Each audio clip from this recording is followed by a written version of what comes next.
I feel the Spirit moving in me. I feel the Spirit moving in me.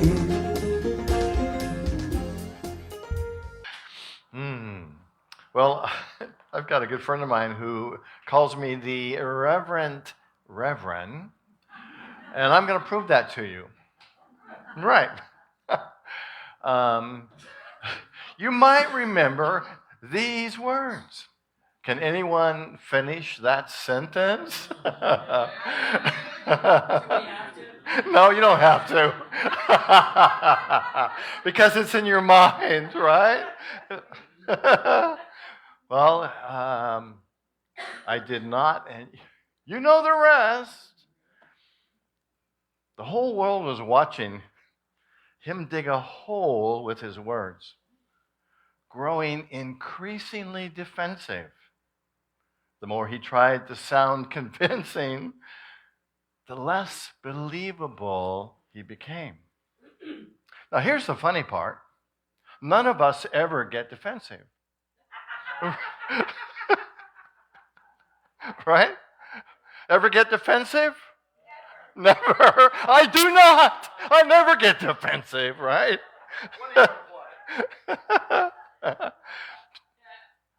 Does anybody ever ask you, are you all upset?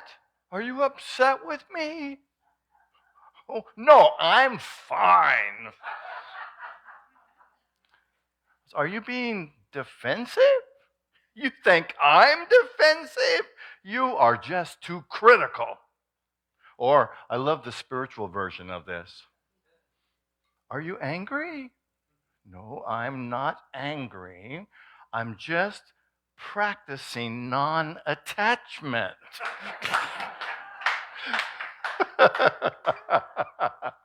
The truth of it is, defending diminishes us, and love expands us. And the title of today's talk is very similar to that. Defending diminishes us, love expands us. And we're continuing our journey today based on Marianne Williamson's book, The Mystic Jesus, The Mind of Love. And I've shared, this is the fourth of 5 talks I'm doing on this amazing book. I love Marianne's writing. She is so articulate and prolific, and her words are poetry. And I'm going to quote some of them today. You know, she's kind of the premier interpreter of the Course in Miracles. And I think that she's probably brought that book to more people's attention than anyone else who has talked about these amazing lessons and this truth in this book. She's known for being able to cut through the dogma, you know, being able to really concisely talk about these principles in a way that we get them, right? Because if you just read the Course in Miracles, it's complicated, right? And it's deep. But she is able to interpret it with such beauty and with such grace. She's amazing. One of the quotes from her is, from this book, is, "Our safety lies not in defensiveness, but in defensivelessness." So we're going to talk today about how can we be less defensive, right? And why would we be less defensive?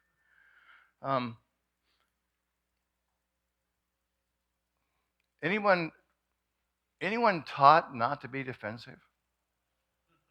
Right? We are raised typically being told to stand up for yourself. Don't let anybody take advantage of you. Set them straight. Argue with them. Be the powerful, ego-driven person that you are. And, you know, there are challenges to defensiveness, right? When we are criticized, what do? We disappear, right? We withdraw.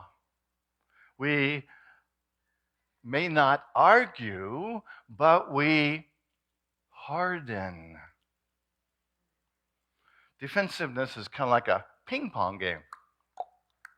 Back and forth, until somebody finally gets pissed off and leaves. You know, why didn't you call me back? Why did you say that? Why? So, Marianne Williamson writes, if your habitual reaction to loveless of the world is to toughen up, to wall yourself off, then we will only experience more pain. Somehow we think, our ego tells us that if we wall ourselves off, we're going to feel less pain. But what happens actually is when we put up the walls, we diminish ourselves, we get into our intellect and out of our heart. Defensiveness doesn't protect us, it actually multiplies the pain that we feel. And our affirmation today is, I release my defenses and open my heart to love. Say that with me. I release my defenses and open my heart to love. So there are basically 5 things that this book, The Mystic Jesus, teaches us about defensiveness. So I'm going to share what they are and then give you some ideas on how you can not be defensive. But the first core teaching is that defensiveness diminishes us, right? Marianne says that we attack, we judge, we defend, we withhold, constantly defending the love that is our natural inheritance. So when we get into our defensiveness, we attack instead of opening our hearts for love. And when we attack, what happens? How does the world react to our attack? It attacks back, right? It gives us more of the same that we put out. We know that thoughts and words are things, and how we use them determines how we experience our lives, our world, this moment. The second core teaching is our true self emerges when we drop our defenses. Your true self emerges, right? It's easy to think that the opposite is true. We have to stand up, we have to defend. But actually, our true self expands when we drop our defenses. Marianne says it this way. If you are able to drop your fear, your anger, your armor, your defensiveness, there would only be one thing left: the real you. The real you. The Christ, the love, the mystical Jesus that's inside of you. And the next principle is that fear contracts and love expands. Right? When we are defensive, we shrivel. We become critical rather than forgiving. We see reasons to blame rather than to bless. So take a breath and feel that, because I hope that you know that that's true. When we defend, we shrink. We become critical. Ever become critical? Right? It's usually we're critical because we're defending our ego, right? I like the definition of the acronym for ego of edging God out, right? We edge God out when we defend. And the next concept is that gentleness is stronger than harshness. Marianne says, our gentleness is stronger than our harshness. Our humility is stronger than our arrogance. And our flexibility is stronger than our self-will. Right? When we get defensive, we're coming from that self-will, that ego part of us that thinks we have to defend, thinks we have to be right, thinks we have to be tough, thinks we have to be loud, thinks we have to get the last word in. Ever heard the saying, don't ever let them see you sweat? Right? Don't ever let them see you cry. Don't let them ever see you sad or angry or afraid. Wow. And all of that stuff diminishes us. Why is that? Because we're hiding ourselves. We're not sharing our heart. We're not sharing our love. We're not sharing our light. You know, Jesus and mystics across all traditions show us just the opposite. That gentleness is real strength. You ever been in a relationship with anybody? A few of you.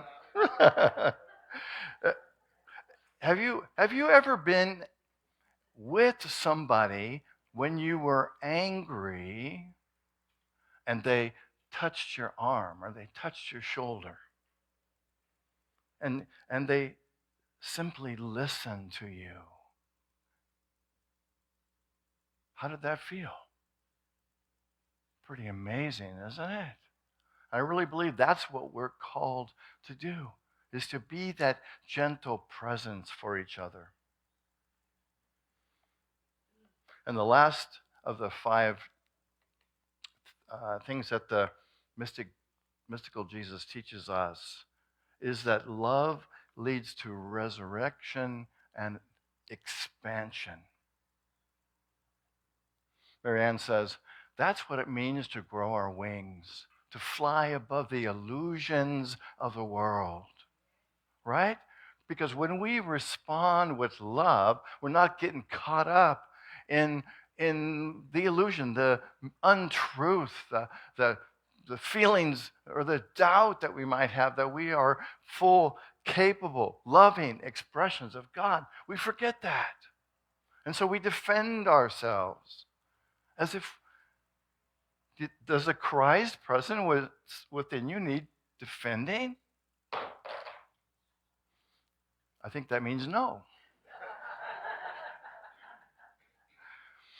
Resurrection, we talked a lot about this at Easter, but it's really an amazing concept. You know, resurrection wasn't an event that happened to one person 2,000 years ago.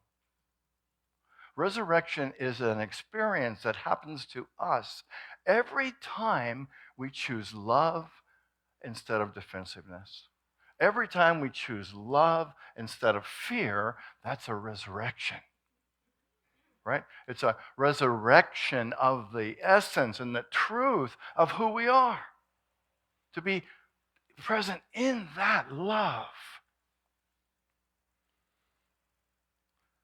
Every time we experience a resurrection, it expands us into the awareness and the experience of love. Whereas fear and doubt and defensiveness shrink us, actually put us in a tomb. You know, the symbolism of Jesus coming out of the tomb is a letting go of the stuff that he crossed out, the doubt and the fear, and rising into the true experience of who he was. Love is the defensiveness is the stone that's rolled away. Fear is the stone that's rolled away. Expansion. Love leads to resurrection and expansion. When we choose love, we expand. Our relationships expand. Our patience expands. Our courage expands. Our vision of who we are expands. Fear makes us shrink, makes us cross our arms, makes us defensive, makes us tighten our jaw, makes us hunch our shoulder. Whereas love opens us to the fullness expression of what is present right here and right now. That's expansion. That's the resurrection. The fifth core teaching is that every act of love is a mini resurrection. Every time we choose love instead of defense, we rise up and expand into the fullness of who we are created to be, into that Christ presence, that mystical presence, that mystic. We are all mystics. You are a mystic.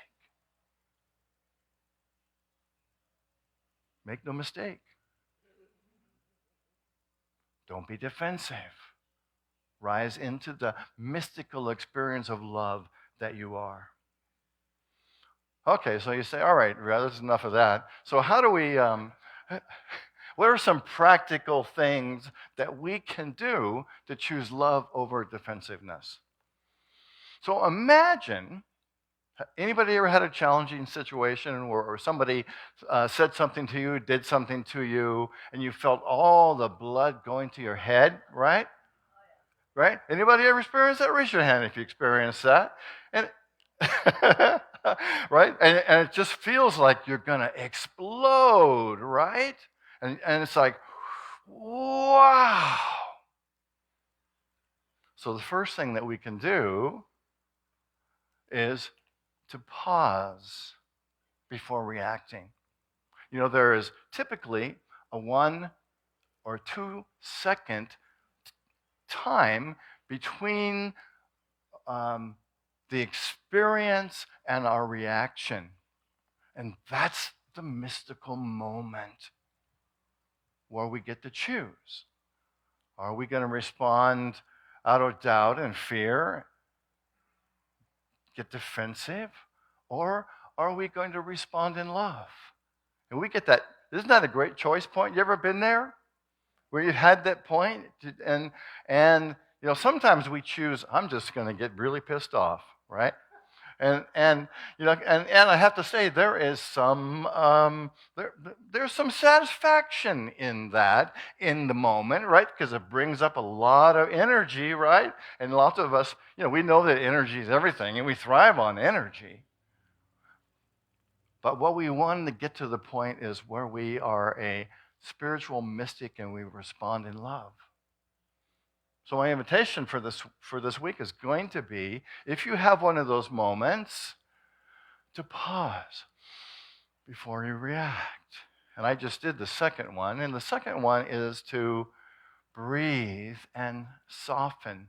Those two really go together, right? If we can pause and instead of, right, take a breath and soften into the moment. Realize that you have a choice how you're going to react. You know, a deep breath is really holy or spiritual medicine. When the body gets defensive, it tightens up. So we are saying to our body, oh, I feel that, but that's not my choice. I am relaxing into this moment. Sometimes I like to, in that moment, to give me some, like a visceral thing to hold on to, you know, to put my hand on my heart, right? And say, I'm safe. I'm loved. I love myself. I love myself so much, I'm not going to respond. I'm not going to react in a fiery way. I'm going to be present for the love of who I am. And the third thing we can do is to shift the goal. So what is the goal? Right? Defensiveness is often about what? It's wanting to be right. It's wanting to win. I'm going to show you how great I am. I'm going to show you how powerful I am. I'm going to show you that I have a better response than what you have. I'm going to show you my frickin' ability. I don't think I ever said that word from here before. But you know,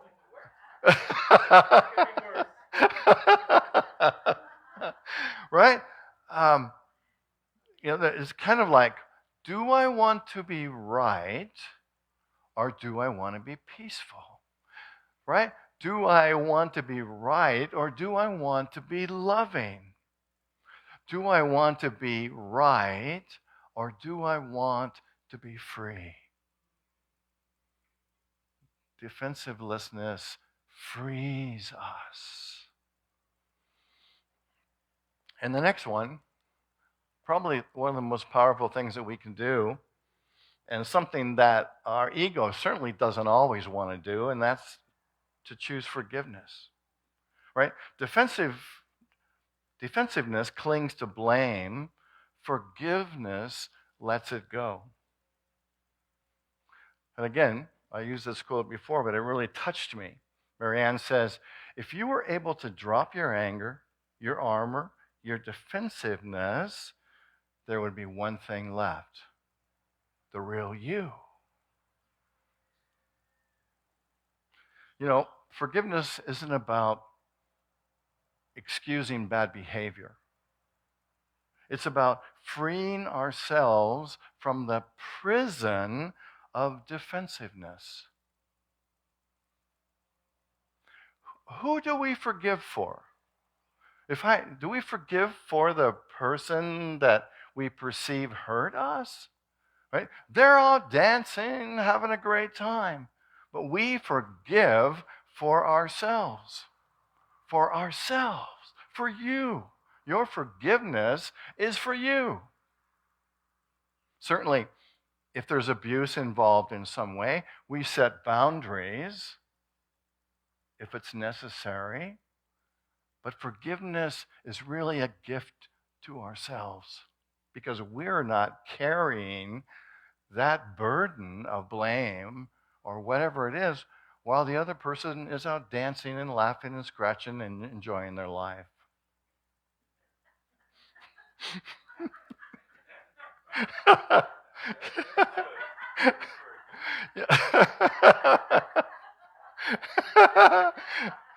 I just love that image. I learned that from a dog I had some time ago. Right? Dogs are always laughing and scratching. It's like, wow, isn't that great? I'll give you the permission to laugh and scratch, right?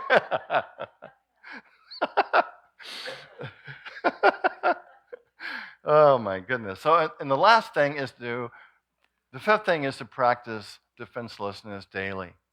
Notice when you become defensive. Notice when you have that defensive thought and just say, okay, I love myself. I release this thought.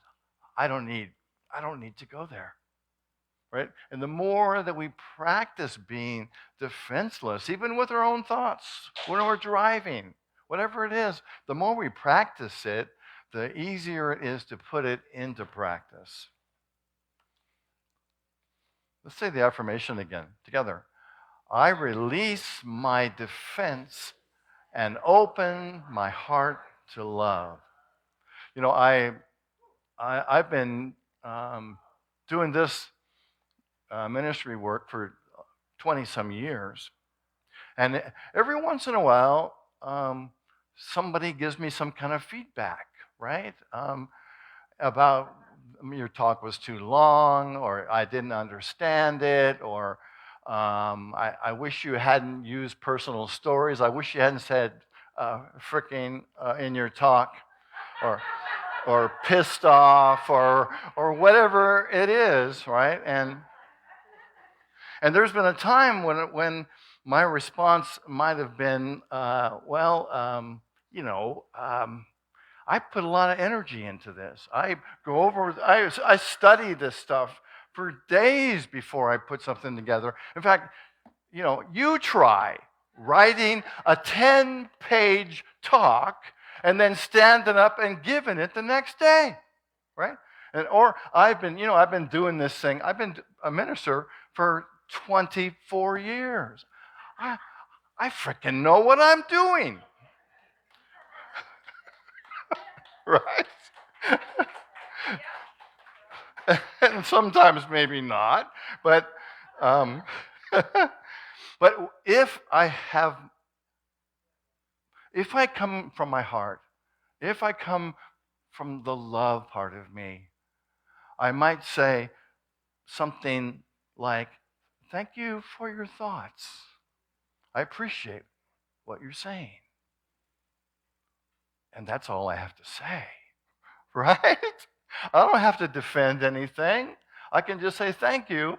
And, I always take the comments that I get and go, okay, how much of this do I need to apply to what I'm doing, right? Because there's always an element of truth in every criticism or feedback or sharing. There's always some truth to realize, even if it is, oh shit, here I go being defensive again. Now, I'm sorry, if you're here for the first time, I usually don't cuss this much. But, right. It is because of you. And that song you played in the beginning, I had to say.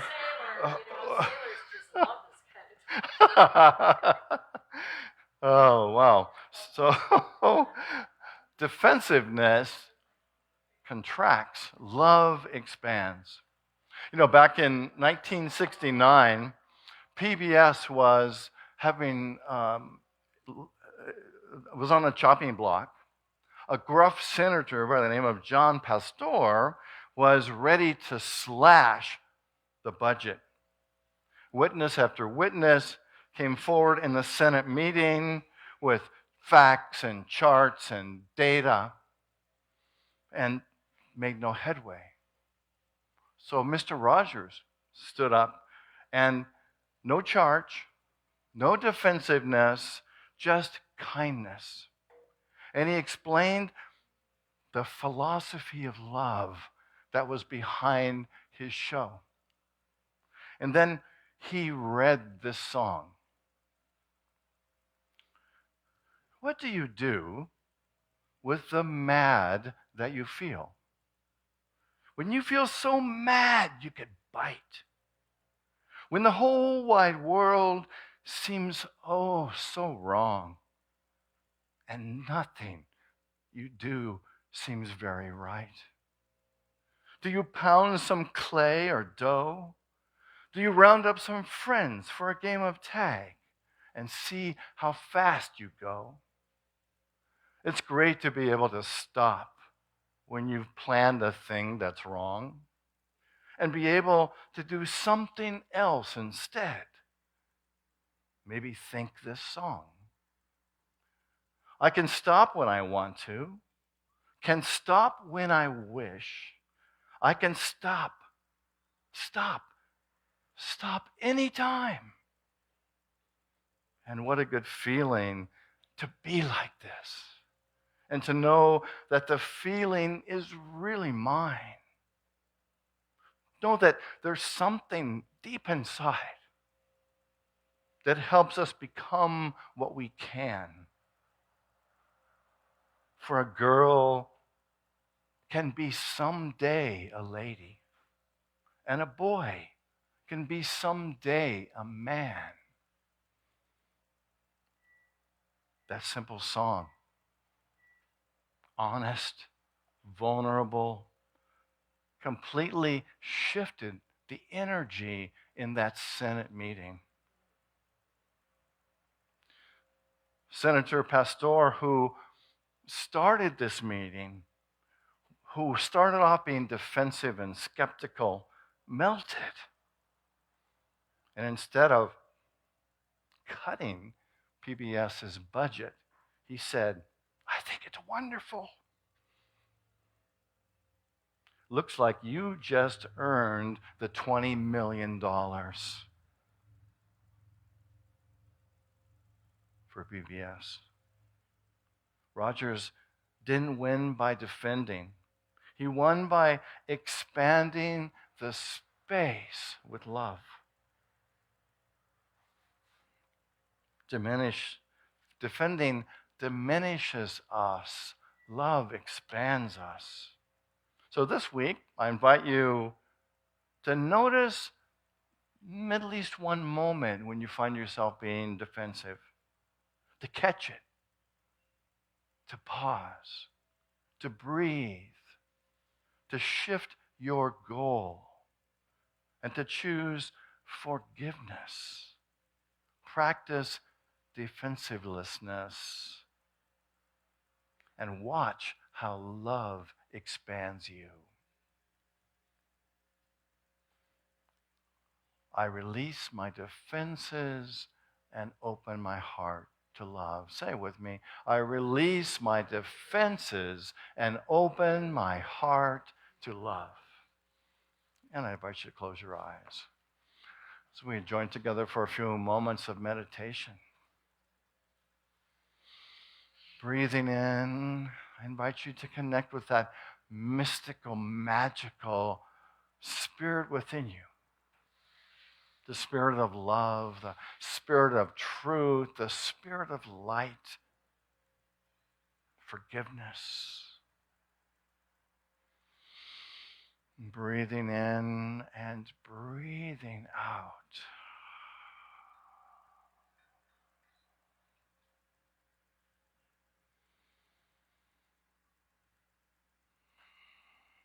And to see yourself as you are known by the universe, to be expansive, to be the essence of love.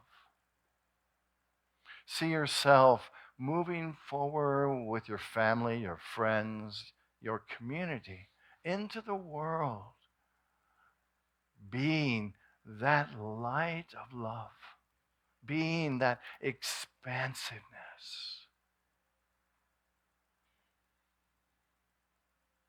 Imagine that energy of expansiveness surrounding this planet.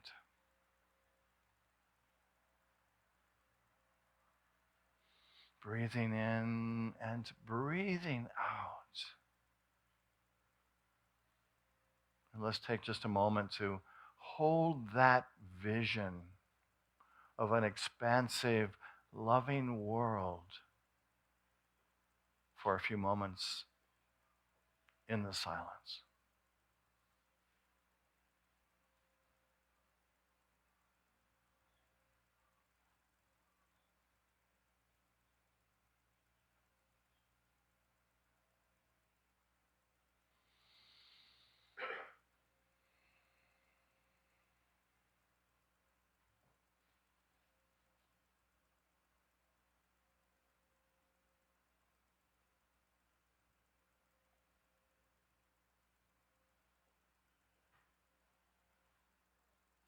Breathing in and breathing out as we gently bring our awareness back to this moment.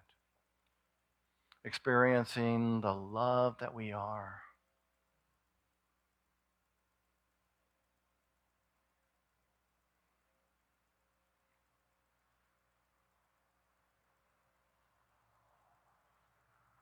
And I invite you to open your eyes whenever you're ready.